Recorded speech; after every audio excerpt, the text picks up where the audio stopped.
Alright, so I decided to do a little update on my life, my journey, my spiritual journey, and where it's brought me. Um, when you see a pair of shades in the undistracted, I see a pair of shades. I'm looking on my, like, feeling my face like I got my shades. Somebody's shades. But anyways, that's funny. I'm silly. I am. I'm really silly. But I figured, like, it's time for me to do a little update journey. Let you all know where I'm at on my spiritual journey. Because some people didn't think I would still be here. Some people thought I would be weighed down by the things of the world. The underworld. The dark world. But I'm here to say that I'm still standing. I'm still standing strong. Unstoppable. Unstoppable. As many of you know, that I had leveled up out of Christianity. For me, Christianity was the Western way of doing Christianity wasn't working for me. Or just, you know, Spirit led me a little further. And I'm saying that this is where he would like a lot of other people to go.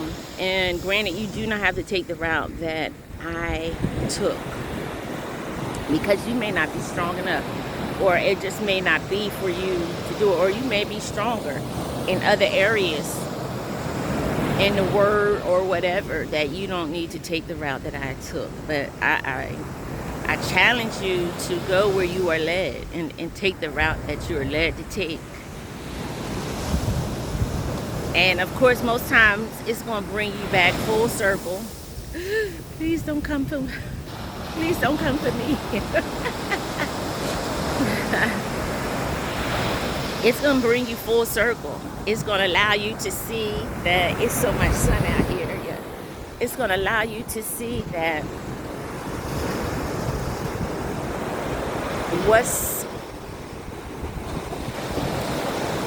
let me tell you, okay, so I stepped up and out of Christianity. And as I was stepping up and out of Christianity, I ran into things. I ran into crystals, and then I heard a word that said you don't need the crystals. Candles, tarot, all of that. So I opened that door and I walked through that door to see what was behind that door. Because all I ever heard was, it's not for you. It's not. Christians are not supposed to touch it. It's taboo. Don't do it. Don't do it. Don't do it. The only problem I had with it, from my experience, the only problem I had with the tarot cards, with the crystals, with the saging or lighting the candles or whatever. I didn't do any rituals or anything like that. I wasn't into doing anything like that because Christianity had already taught me to not usurp another person's will. So that was never in my, you know, if I got angry, my dark shadow side, the evil side of me knows how to pray and usurp another person's will. But so, because God doesn't do it, who are we to try and do it? If you choose to do something a particular way, who am I to try to change your mind? I'm the last one to try to convince you to change your mind. If your mind is set, I'm not trying to convince you otherwise. Because sometimes you just have to experience some stuff. Sometimes you just have to go through some stuff. And you have to learn. I can only tell you what worked for me. If you choose to go that route, hey, you may need to go, you know. I remember in the Bible, Paul said, I went through trials and tribulations so that you all would not have to do it. Some things we don't have to go through. We can learn from other people's experiences. You don't have to experience it yourself. But granted, if you want to, if you are hard-headed, hey, have at it, you know. I just telling you what works for me, you know. And so, the only problem I saw with stepping into that underworld or that dark world or whatever, this guy is just absolutely great. absolutely gorgeous. So the only problem I had with it was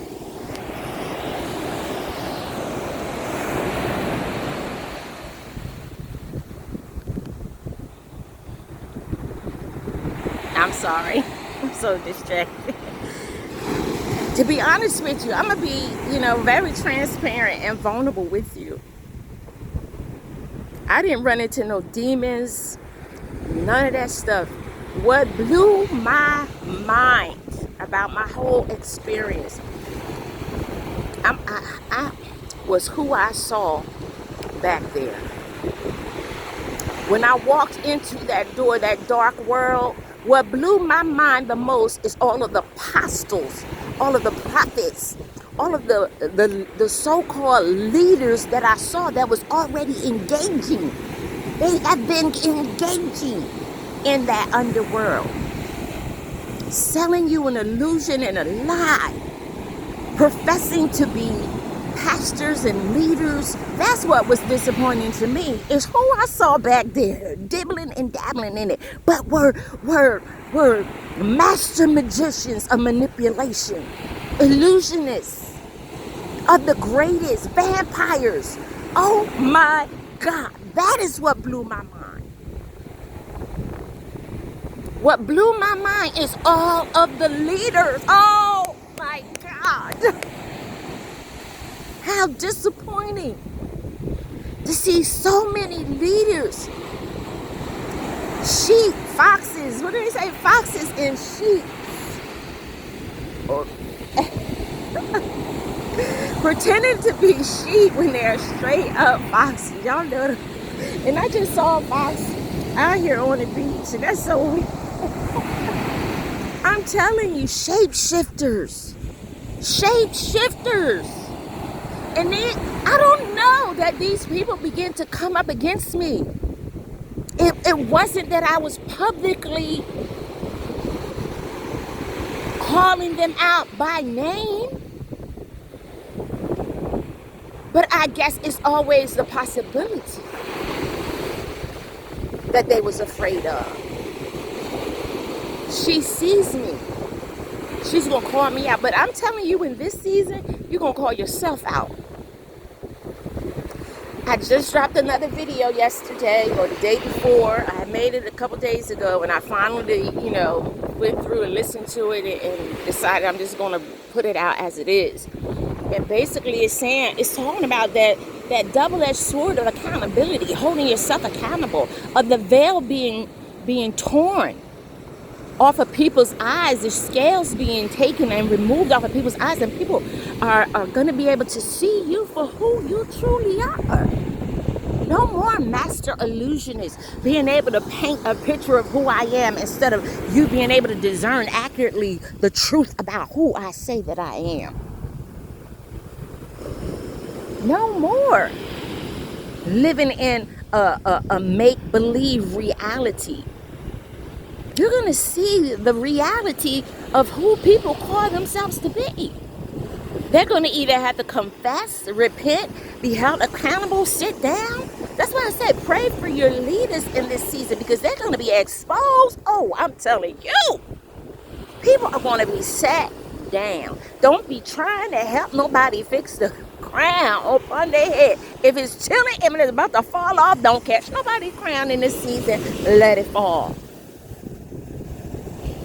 Because people are going to be exposed. And the Most High God is exposing people for who they say you are. You got to level up. If you say you're this, then you're going to have to be this. Not just be this when people are looking. You need to be this when people are not looking. Who are you when no one's looking? That's the importance. Not about who you stand up and profess to be in church on Sunday. Who are you on Monday through Saturday? Who are you 3 a.m. on Friday night? That's who we want. That's what we want to see. We want to see the truth about who you say you are. And it's going to be said. It's going to be made known. A lot of people are going to be exposed and sat down in this season. You're going to see people for who they are. And your mind is going to be blown, because I was wondering, because I say, how dare these people, because that scripture hits me. That scripture hits me hard. Whoa. Woe unto the lawmakers, or who, those who had the keys to the kingdom, teachers. You had the keys to the kingdom. You didn't enter, but not only you didn't enter. You had the key. You didn't turn it or open the door and enter in. But you didn't allow others to enter. That's the problem. You're stopping others from entering into that right relationship, into that kingdom life, into the more. Why? Because of greed, because of haughty egos,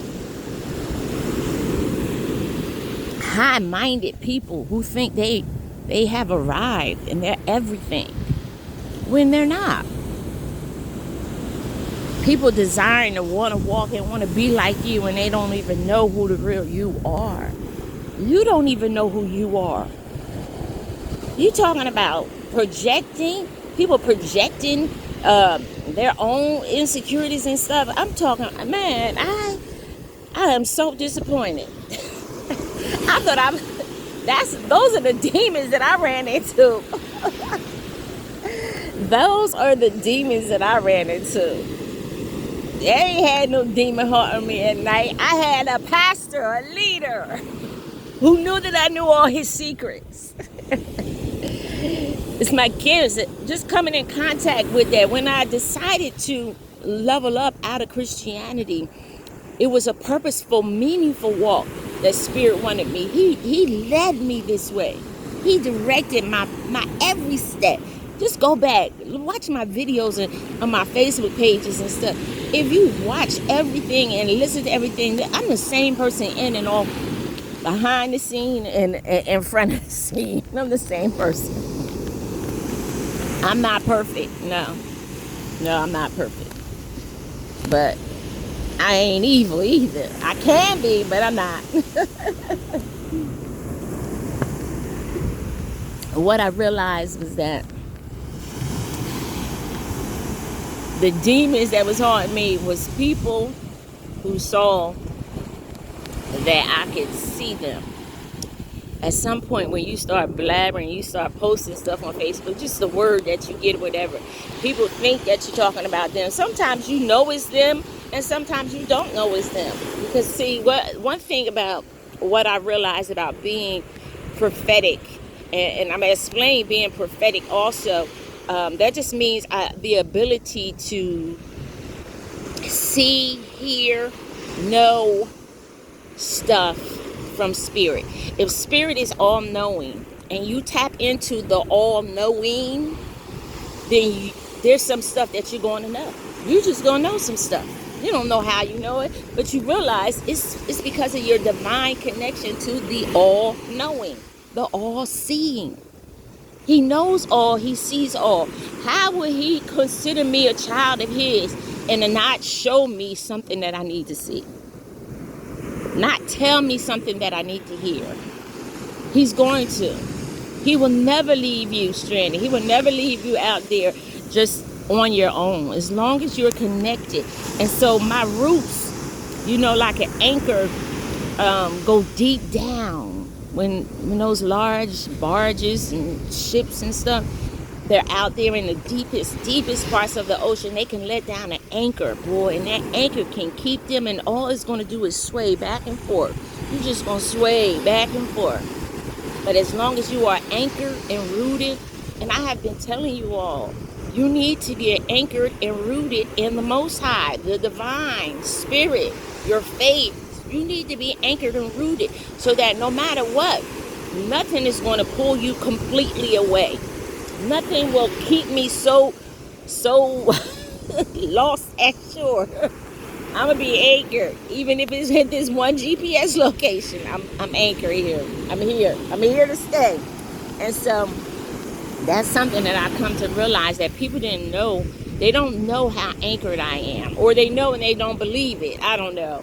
But one thing for sure is I'm anchored, rooted and grounded in spirit, in such a way that he divinely protects me. And that's what it's called. That's what we are called to evolve into. You know, I always tell y'all about that Denzel Washington movie. I don't know how many of you actually went back and watched the Denzel Washington movie with some of the insights that I spoke about. And one of the main insights of the movie was that at some point he realized he could put the Bible down, that he had enough of spirit in him. He had enough of the word in him. At what point are you going to realize on your journey that you could put the Bible down, that I am anchored and rooted in him? I ain't going nowhere. The storms can come. The storms of life can rage. Hey, I remember, and that's not just that, but now I understand how Spirit had me, because I would have songs on repeat. Like, I probably played this song 1,001 times. Not even, probably more than that. And I think it was, I forget it, but he said, my soul is anchored. I forget his name. But he says, I'm anchored in the Lord. The storms may come, but I know what holds me fast. Oh, so long ago. My soul is anchored. My soul is anchored. Whatever, I forget his name. Yeah, I can't think of it now. But I used to love that particular song. I don't know how I found it or whatever, but, and that's something, because that song is built in me. I haven't listened to it and heard it in a very long time, but it's basically saying my soul is anchored.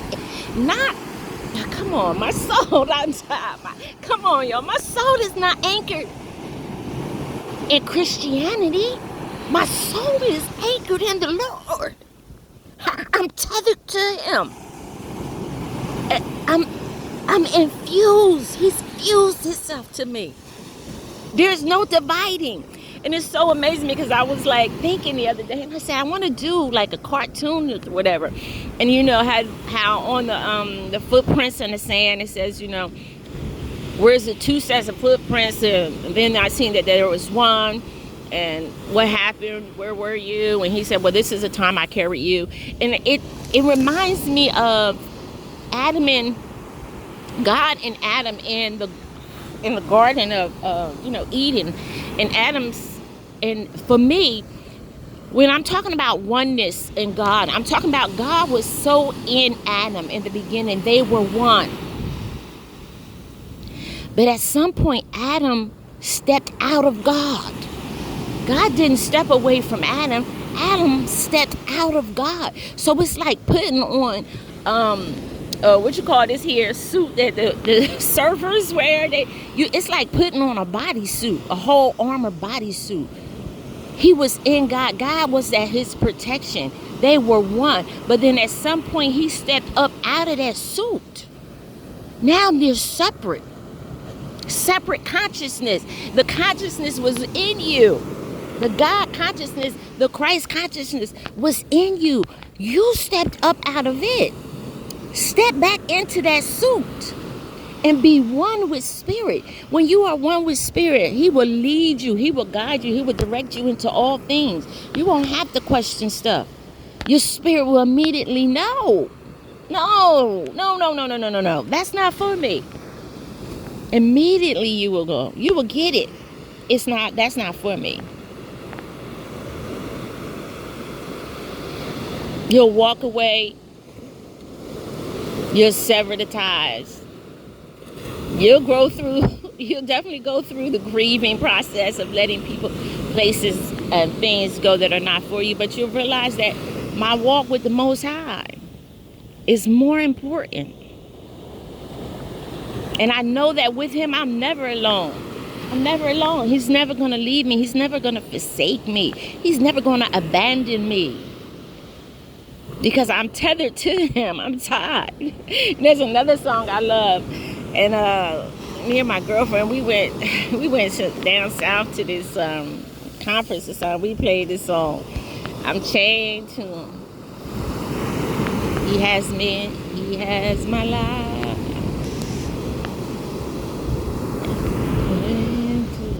Chained to his will. I forget. He has my life. prisoner for Christ. That's what it is. It's a prisoner for Christ. So, that's something, that's rooted in me. It's sealed.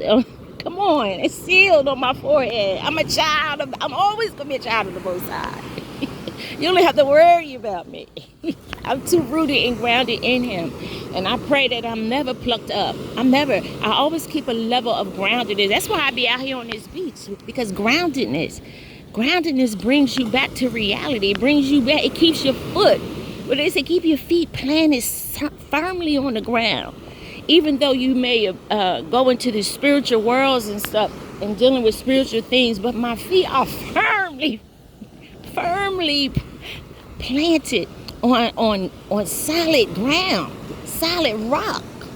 What do you say? On solid rock I stand. All other sand is sinking sand. People, this is where you have to be. You have to get in a relationship. And this is why, I beg of you, you don't have to go into tarot. You don't have to use crystals. You don't have to use sage. But if by all means you are led to, there is something he's trying to show you. And for me, it was the balance. I had to balance out all of the goodness and the sweetness and letting people ride over on you and step all over you and mistreat you and use you and abandon you and betray you and all of that. And I had to step into another side of myself that had to say, you know what? You got to fight back. You got to fight for your life, girl. Fight for your life. Fight for what I'm giving you. Fight for your inheritance. Fight for your birthright. Fight for it. Don't just let people misuse and abuse you. Fight back. And when you realize that who's fighting for you and with you, your enemies will say, I don't know, who is she? They will testify. Your enemies can testify better about your story better than you can. Because they know what they threw at you. They know who all, you know what, it's not just the crazy thing of people just betraying you and coming up against you. It's all of the people they tag team in. They got to join them in the betrayal. But we have to understand that God knows all and He sees all. So all you do is send love and light out. Send love and light out. Send healing. If you want to see people get back, send healing their way. Because the Lord will make sure that they heal. Which means they have to go experience a dark night of the soul. Which means they have to go through extreme regret. Remorse of what they've done. They have to receive all of that they wanted you to receive. They have to receive it. Healing. Send people healing energy. Healing energy. That's all you have to do. Send them healing energy. So, as far as my spiritual journey, I am still intact. And then, so basically, after all of that, it's like, and I kind of knew going into this that I would have to come back out of it. Because it was my own spiritual journey. It was basically saying, I think I read somewhere in the book of Philemon, he says, I'm sending you in and I'm going to take you out, but I'm going to send you back in, because when you go back in, you'll be able to tear it down brick by brick. You'll be able to see the inconsistencies. You'll be able to see where growth is needed, where things can be done differently. You'll be able to understand that. You'll be able to do that for me. And so I kind of always knew that I would go back into Christianity to help rebuild it. And a lot of people think that there's nothing wrong with the foundation and that the foundation is all right. But no, the foundation is cracked. There is certainly something wrong with the foundation of Christianity. And it's not just that it's cracked. And I'm not saying that it wasn't built on the principles of Christ, of revelation, knowledge of Christ.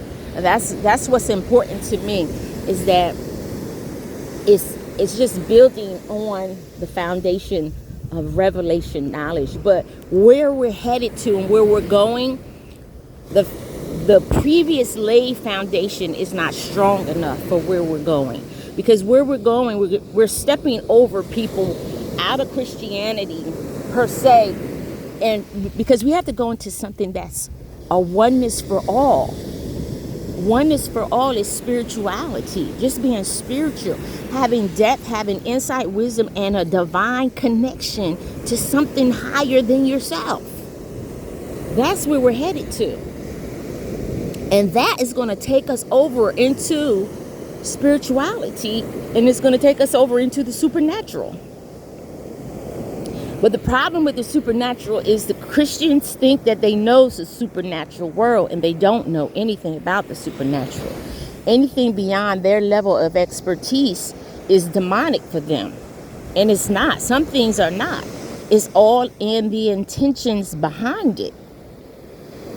The intention behind what it is you're doing. So I can get up and prophesy to you the same thing a psychic can prophesy to you. But the psychic's intention could be just to get your money. And my intention could be for you to deepen your relationship with spirit. Her motive could be evil and mine is good. Only because what is the purpose in doing it? So the prophet that's in the church, his motive to prophesy to you could be to get you to release all of that, all your rent money that he saw in your purse. And the psychic's intention could be to help you to grow further on your spiritual journey. Which one is of God? Which one is not? Just because the prophet is in the church and he's prophesying with the intent to get your money doesn't mean he's for God. So this is where, it's so amazing, because just the other day my brother called me. He called me. He says, Z, I get it. I get something. I finally get it. And he says, I wasn't able to discern my own heart. And it took him years to discern his own heart. While I was beating him over the head with something, he was saying, Z, I did not get it. All that time I couldn't see it. And so the thing is this, when you have the gift of discernment, you're able to see things in people that they can't see themselves. His heart's motive and his heart's intents, he himself could not see or weigh. It took years for him to see it and weigh it and judge it accurately for himself. And he finally said to me, look, I've grown. I'm no longer of this. And I was like, that's huge. He just quantum leaped. He don't even realize he quantum leaped in the realm of the spirit the moment he acknowledged the true and pure intent of his own heart. That means a self-examination. That means he had to stand in the mirror and ask himself, why? Why do I do what I do? Why did I do what I did? And this is this is accountability, people. This is the double-edged sword. So when he wants to hold somebody else accountable, he first has to hold himself accountable. And what happens is now that his eyes of discernment, once his eyes of discernment has been opened, he can no longer turn turning a dull eye, a blind eye. There you go. Turn a blind eye to what's happening, what he sees. He will no longer be able to have a blind eye concerning things. It will eat him up inside. He's not going to be able to do it. And likewise, when your gift of discernment is activated and you're able to see beyond what people say, and that's what a lot of people don't realize. There are some people out here, you can say what you want to say, but I'm able to discern the motive and the intent behind what it is you're saying. That's a righteous judgment. And this is what I tell people, because I judge righteously. I hear and I judge righteously. I judge upon how spirit would judge. I'm merciful when I need to be merciful. I'm forgiving when I need to be forgiven. But I call judgment on a lot of things. And that's my position in God. That's my position in Christ. He has anchored me to him in that thing where I'm able to call a righteous judgment. I mean, I've been birthed from the bowels of mercy. For him to give me that, birthed from the bowels of mercy. That was a whole study for me. Birthed from the bowels of mercy. Having mercy beyond having mercy. Having mercy on people when you thought they didn't deserve mercy. Giving people grace when you think that they possibly don't deserve grace and you still extend grace. When you're able to watch your family, your siblings, your children go through, and you don't throw them what you want, you don't throw them a life vest.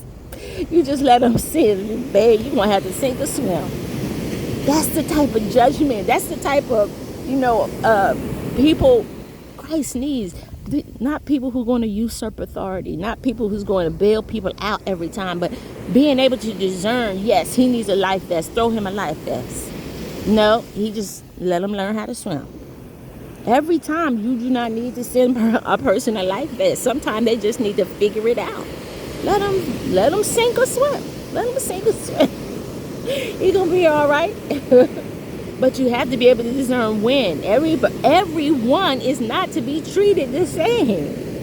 And that's where we have gone wrong. We always think that there is only one way to do something, and that is not true. You have to use different strokes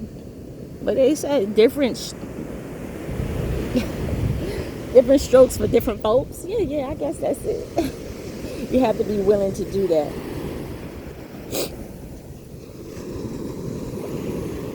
And so that's been my experience, people, that the most disappointing part of this is not any demons or anything I ran into, is who was housing the demons.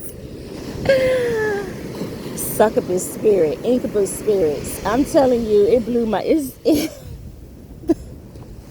that is the most profound part of my discovery into the underworld, into the dark, or what you all would call black magic, or the dark part of it, or whatever, versus the white part. And so what I come to see is the earth is the Lord's and the fullness thereof, and they that dwell therein, or whatever, that scripture.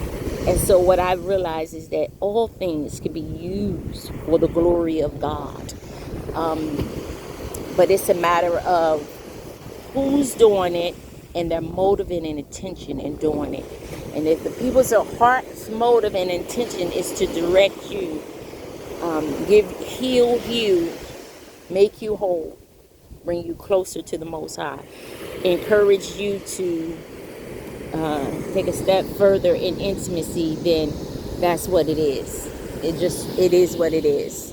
And there's nothing you can do about it, So that's the step that I have taken, and I encourage you all to go on that same journey of understanding who you are, where you're called to be, and just being able to hear the voice of God in your life, and putting that suit back on, put on that full armor suit back in, step back into God, into the Most High, and let Him lead, God, and direct you as He sees fit. And one part of that is, like in the movie Denzel Washington, you have to get to the place where you can hear His voice as if you were walking through this world with your eyes completely closed, and all that you can hear is just your spider senses. Your senses have been keen on hearing, going by what it is you hear, you feel, you see. You hear, you feel, you see. And letting that lead and guide you.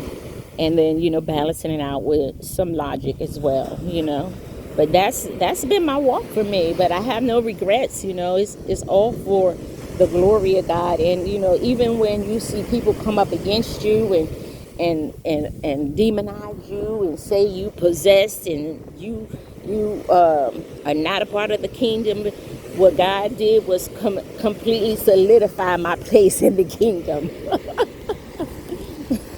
Continue to solidify it. And then He said He make your enemies your footstools. And did he not say that everything they do, I can use it for your good? The sad part that people will see is that everything they tried to do to you is that you were elevated above it, and that you were able to stand on their heads or stand on their shoulders and reach your goal, because all they did was push you into your purpose. At the end of the day, you'll see that it's going to always, everything they do to come against the Most High will push you into your purpose all the more. All the more. It will not keep anything from you. No. He'd always give it back to you. He will always give it back to you tenfold. Whatever it is you lost, you will get it back. Or whatever it is you lost, you will realize that I didn't need it anyway. That's not what I wanted. Yeah, thank you, Lord. Thank you for blocking it. Sometimes people don't even realize they blocked you from some stuff that could have been detrimental to your purpose in life. Thank you. You blocked it. Thank you. You blocked it. I didn't need that in my life. You know, I thought I wanted it. I thought it. But I come to realize I'm so glad you blocked it. So glad he blocked some stuff. Yes. But in the end, people will realize that your experience, the thing is your experience will enhance all the more when you step out on faith and believe in Spirit for where he is choosing to take you on. I reconnected with someone from my past, and we just had a little chit chat or whatever, and she was like, I hear a lot of people talk about it, Z, but you're the only one I seen step into it and walk in it. And that's oneness, people, of recognizing who we are in God. Going back to that garden. Fixing what Adam messed up and getting that relationship back. Being one with God. And I tell you, it's so amazing because it came full circle for me. And Jesus, I remember when I was in Florida, and I used to be such a prayer warrior, the way that I pray. And then it was one scripture he showed me when Jesus was standing at the tomb. It's so amazing because Jesus was standing at the tomb and Mary and Martha was there and they were weeping and crying or whatever. And they said, well, Lord, if you had come a few days earlier, he would not have died. And I think they said, right, and Jesus wept, right? But then he stood there at the tomb, I believe, and he said something to the degree of, Father, I pray. I don't pray out loud because, you know, basically for me it was saying I'm praying out loud, Father, because of these two here who weeping and they're sorrowful and mourning this brother's life. But Father, you know that you and I are one. And my thoughts are your thoughts and your thoughts are my thoughts. I only only speak what I hear. I only say what you tell me to say. But he said, but I say this, oh Lord, because of those who are listening. Because they're listening in and they want to hear Spirit. They need to hear what I'm saying, basically. And they said, Lazarus. Then he says, Lazarus, come forth. So he had to pretend to pray, but because we are one in the Spirit. You know, when you one in the Spirit, he's discerning your heart. And you're discerning his heart. And what I say, when something is understood, there's no need to have to speak it. When it's already understood, there's no need to speak.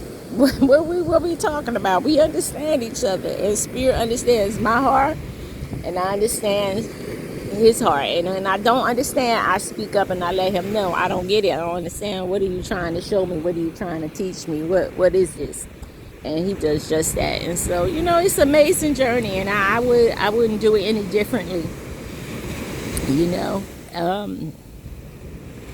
I wouldn't do it any differently. But what I've come to realize is that I'm very careful before I put people on a pedestal. I'm very careful now how I connect to people, places, and things. I'm very even the more discerning. And I think I was going into this earlier, but let me hit it since it comes back to me to obviously hit on it. And it's one thing is that some things have to happen because what happened when I ran into, as soon as I opened the door or whatever, what I ran into blew my mind. But not only that, the gifts that opened up, because I leveled up out of Christianity. And it's almost as if Christianity only teaches us so much, that there's so much more beyond that veil of Christianity. It is so much more beyond that. You know, once you level up out of that, you know, you level up with what I say, the glass ceiling of Christianity. When you level up and break that glass ceiling, there's a world of gifts and supernatural abilities out there that we don't even talk about in Christianity. But this is the world that we're living in. We have got to stop thinking everything is taboo. We have got to stop thinking that this is not of God and that is not of God. You don't know if your leader is of God. The truth of the matter is, you don't know if your own leader is sleeping with a man or another woman. You don't know, because you lack the discerning. You lack the gift, the ability to discern whether people are truly of God. You don't know. So stop judging when you have not been connected to the Most High to discern accurately if it's them, or if they're out there just walking in water, experiencing things or whatever. Because I'm sure there was a lot of people that that deemed me whatever. But hey, well, look at here. Level up. Level up, level up, level up, level up, level up. But yeah, gifts opened up. And I've always seen these gifts, but they really opened up when I leveled up out of Christianity. All of the gifts, the supernatural abilities leveled up beyond. It's almost as if it's a box, it's a prison, it's a wall. And I think, who was it? It was somebody's book that I read, and he was saying a lot of them was in prison and didn't realize they was in prison. Now it was, Rick Joyner, in one of his books, he talks about, wow, all of these people are in prison and they don't realize they're in prison. Like,